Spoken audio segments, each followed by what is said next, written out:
और सभी हर जगह से आए संत भाव मन में भक्ति का लेके, और चाहे वो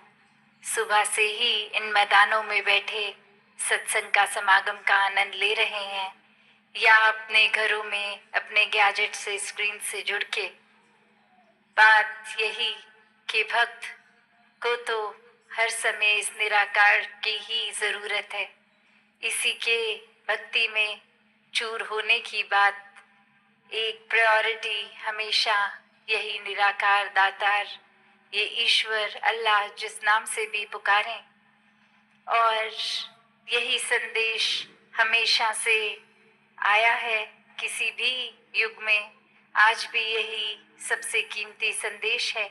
कि इंसान जीते जी अपने जीवन को संवार ले, इस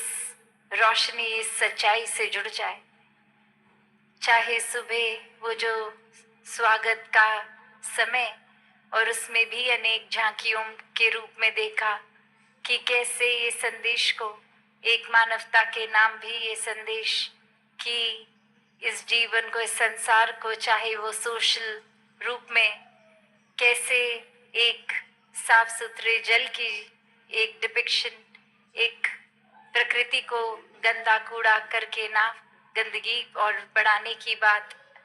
या फिर अन्य रूप में पेड़ लगाकर, ऐसे एक जो हमेशा से शिक्षा की बात रही, या फिर पीड़ित किसी के एक शरीर रूप में इलाज की बात इत्यादि, संतों ने तो हमेशा ऐसा ही चाहा कि ये एक सोशल लेवल पे भी और स्पिरिचुअल लेवल पे भी इंसान का जन्म हुआ है, तो फिर बस ये ग्रोथ हो, ये विस्तार हो। ये विस्तार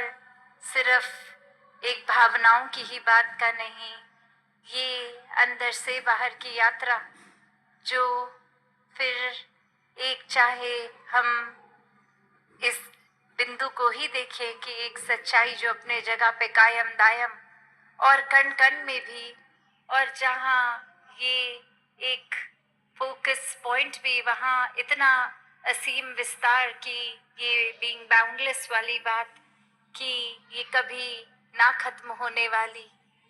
तो ऐसी ही सच्चाई भक्तों के हिस्से आई है। और आज भी ये जो बार बार हम अनाउंसमेंट सुन रहे थे कि जीते जी ये ब्रह्म ज्ञान की दात, इस निराकार को जान लिया जाए तो ही जीवन सफल है। कभी भी संतों ने ये नहीं कहा कि अपनी सामाजिक पारिवारिक जो एक रिस्पॉन्सिबिलिटीज हैं, कर्तव्य हैं, उनको ना किया जाए, पर सिर्फ और सिर्फ अकेले होके भक्ति की जाए। नहीं, संतों ने यही समझाया है कि इस समाज, इस संसार का हिस्सा बन के घर परिवार में रहकर ही भक्ति की जाए। फिर वो चाहे कहीं पे भी किसी समय हम हैं, हम सड़क क्रॉस कर रहे हैं, किसी म्यूजियम में हैं, कामकाज में हैं, स्कूल में हैं, ये परमात्मा तो उतना ही हर जगह है। हर समय इसके साथ होते हुए जो भी कार्य कर रहे हैं वो किया जा सकता है। और सबसे पहले इसी को जानना है। इसी को जानकर ये जो बात है कि एक को जानो, एक को मानो, एक हो जाओ, एकला जाना एकला माना एक वा, कि कैसे एक संसार में जहाँ इस एक की ही बात होती है कि ये परमात्मा, चाहे अनगिनत नाम इसके, अनगिनत किसी ना किसी क्वालिटी से जोड़ दिया जाता है कि ये एक करुणा दया का सागर है, ये तो प्रेम का स्रोत है। ऐसे ना जाने कितनी ही खूबियों से एक पुकारा जाता है। ये कितने ही एक, जितने भी संसार में कण कण में ये है, तो वो फॉर्म भी हो गया और यही फॉर्मलेस भी है। तो कैसे हर जगह हर समय उपस्थित यही परमात्मा, यही सच्चाई है जो रात को भी है, सुबह भी है, कभी भी समय के पार वाली बात। और बाकी सच्चाइयाँ तो दुनिया की कभी मौसमों में परिवर्ती आ जाती है। ये गर्मी से सर्दी, ह्यूमिडिटी, रोशनी, दिन रात, अनेकों ऐसी चीज़ें जो जो भी हमारी ये नज़र देख सकती है, वो कभी ना कभी एक रूप बदलती है। आज है कल नहीं है, आज इस तरह है, कल आकार बदल जाएगा। अभी जैसे टेक्नोलॉजी की भी बात हो रही थी, जो आज से कुछ साल पहले जो गैजेट्स जैसे दिखते थे, आज उससे कितने अलग दिखते हैं। पहले अगर साधन कम थे, आज कहीं से कहीं ट्रैवल भी करना है तो अनगिनत रूप में जब पहुंचा जा सकता है। वैसे ही एक इंसान अगर संसार में आया और ये एक रूप धन का भी एक अमीरी की और एक जीवन में आराम की जिंदगी, पर वो अपनी ही बलबूते अपनी मेहनत से किया गया और उसका फिर सदुपयोग किया गया। फिर वही जीवन को अगर हम ऐसे भी देखें कि किसी ने ये सारे साधन होने के बावजूद उनका इस्तेमाल तो किया, पर अच्छाई के लिए नहीं, अपना भी नुकसान किया, किसी और का भी। एक उस तरह से जो परमात्मा का शुक्राना बनता है कि कुछ दिया है तो ये भले के लिए ही इस्तेमाल हो, ऐसा किया ही नहीं गया, तो फिर ये जीवन तो फिर बहुत ही एक मुबारक जीवन तो दूर की बात, ये जीवन तो जीवन कहलाने लायक ही नहीं बचा। जहाँ एक इंसान को यही समाज में रहकर ये भरपूर अपनी सुविधाओं को जहाँ यूज़ भी करना है उस तरह ये विस्तार है, पर ये जिन्होंने परमात्मा को मन में रखा है, हर समय याद रखा है, ये वो सब चीज़ों का अच्छी तरह इस्तेमाल करते हुए भी फिर भी ये अपनी स्पिरिचुअलिटी को एक सबसे ऊपर रखते हैं, इस निराकार को सबसे ऊपर रखते हैं, और फिर अपने जीवन में एक बंदिश का महसूस नहीं होता कि ये एक दायरा है,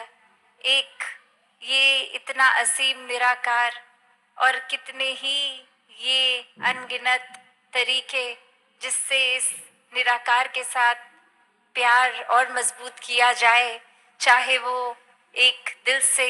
सुमिरन करके, अरदास करके, प्रार्थना करके, चाहे वो संसार में भेदभाव ना करते हुए मानवता की सेवा करके, चाहे किसी का एक किसी रूप में